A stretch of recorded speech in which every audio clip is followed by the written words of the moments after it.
itariki 21 z'ukwezi kwa kane.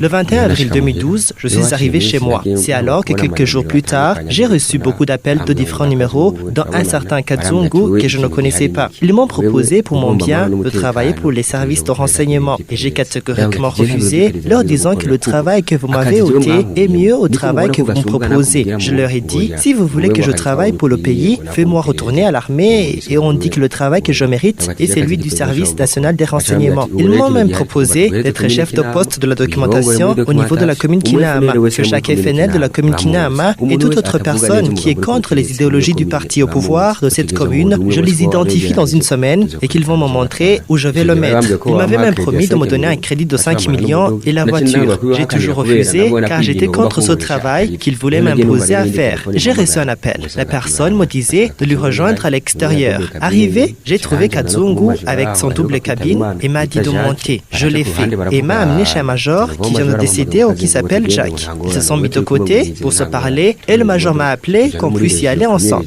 en tranquillisant de ne pas avoir peur. On a pris la direction vers la première région des CIA. Ils se sont encore une fois parlé, échangeant aussi les tenues, bottines, casques, gourdes, tout le matériel militaire.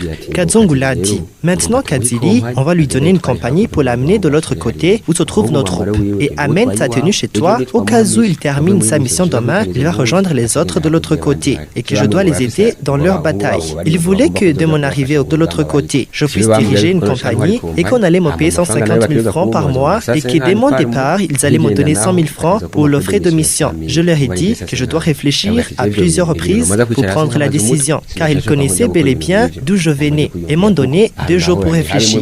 Le même jour, le major m'a dit, Kadzili, ne t'inquiète pas, je suis ici pour toi, rien ne t'arrivera, ta vie continuera bien. C'est moi qui les a dit que tu es un grand officier. Eux aussi connaissent ta capacité. Je lui ai dit, mon major, tu ne peux pas me donner notre travail en m'obligeant pas à prendre les armes, car depuis 1994 jusqu'à aujourd'hui, j'ai rien trouvé d'importance dans les armes. Je suis fatigué. Laisse-moi que je puisse trouver un autre travail, ou bien me donner un travail de sentinelle pour que je ne sois pas toujours derrière les armes.